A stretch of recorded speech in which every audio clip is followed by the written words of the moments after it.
Every gardener wants a lush, thriving garden.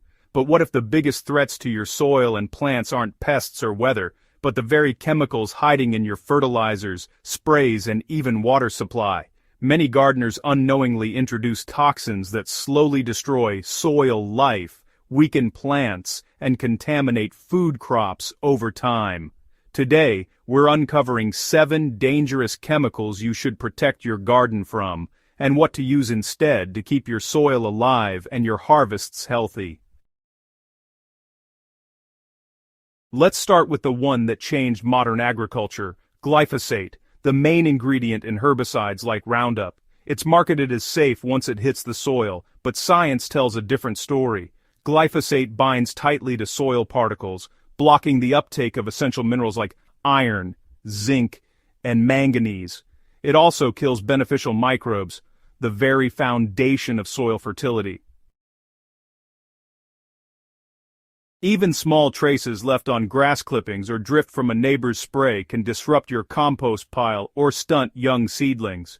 Once your soil life is damaged, recovery takes seasons, not weeks. The safer alternative? Use boiling water, vinegar-based weed killers, or simple manual weeding. It takes more effort, but you'll be building a living soil ecosystem, not poisoning it.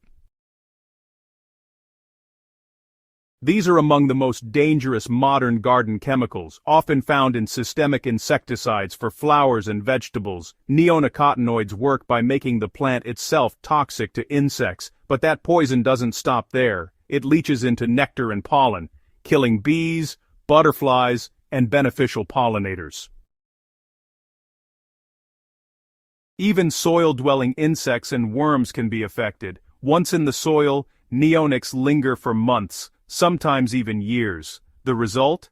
A sterile soil ecosystem that no longer supports natural pest control. Instead of reaching for chemical sprays, protect your garden with neem oil, insecticidal soap, or fermented plant extracts. They're biodegradable, effective, and safe for pollinators. They promise fast, green growth, but at what price? Urea, ammonium nitrate, and other high-nitrogen fertilizers give plants a quick boost, yet they strip soil of organic carbon and kill beneficial fungi that make nutrients available naturally. Over time, your soil becomes dependent, like a garden on life support.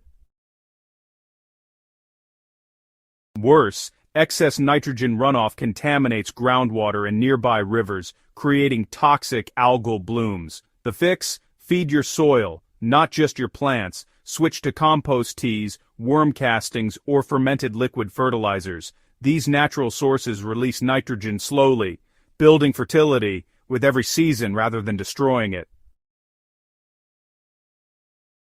You know, it's easy to overlook, but the water coming from your hose might actually be harming your garden. Municipal tap water often contains chlorine or chloramine. These are disinfectants meant to kill microbes in the water supply. Unfortunately, when poured onto soil, they do the same thing to your beneficial bacteria and fungi. Healthy soil is alive, teeming with billions of microorganisms in every handful, but repeated watering with chlorinated water slowly sterilizes that life. The solution is actually pretty simple. You can dechlorinate your water by letting it sit uncovered for 24 hours, or just use a carbon filter on your hose. If you collect rainwater, even better. It's naturally soft, microbe-friendly, and packed with trace nutrients. Here's one most gardeners never suspect. You might be enriching your soil with compost or manure and accidentally poisoning it. Many hayfields and lawns are sprayed with aminopyralid or clopyralid-based herbicides, which remain active even after passing through an animal's digestive system or composting.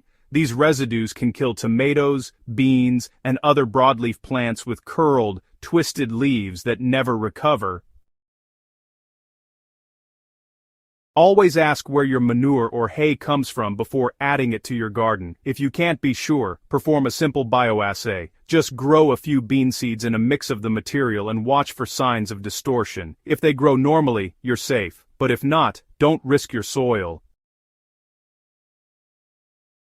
Fungicides like mancozeb or chlorothalonil might protect your crops from fungal diseases in the short term, but they wipe out the beneficial fungi that support your plants underground. Mycorrhizal fungi, for instance, extend plant roots by up to 700%, improving nutrient and water uptake. When fungicides kill them, plants become more dependent on fertilizer and, honestly, less resilient to stress. Instead of chemical fungicides, focus on prevention. Ensure proper air circulation, water early in the morning, and use biological fungicides such as Bacillus subtilis or trichoderma-based sprays. These beneficial microbes crowd out pathogens naturally. No toxins required. If you grow in pots or raised beds, here's a hidden danger most overlook: low-quality plastic planters and liners. Under sunlight and heat, they can leach phthalates, BPA and other plasticizers directly into the soil. These chemicals interfere with root development and can even end up in edible crops. So, when you're picking containers, look for ones labeled food safe, or maybe try alternatives like terracotta, wood, or even fabric grow bags. Not only are these options safer, but honestly, they also help regulate moisture and temperature better, which leads to stronger root systems.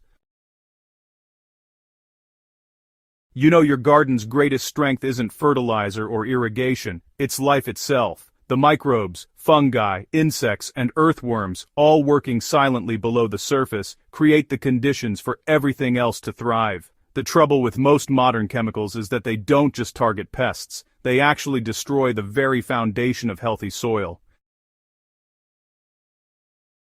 Protecting your garden from these 7 chemicals really means relearning how to work with nature, not against it. Build fertility with compost, organic amendments, and microbial inoculants. Use natural pest controls and make sure to observe your plants closely. They'll always tell you what's wrong long before chemicals ever could. Every time you choose a natural method over a synthetic one, you're not just growing food, you're actually rebuilding the ecosystem in your backyard. If you found this guide helpful, make sure to subscribe to Gentle Herbal Living, share it with your gardening friends, and help spread the message of soil health and sustainable growing. Together, we can bring life back to the soil, one garden at a time.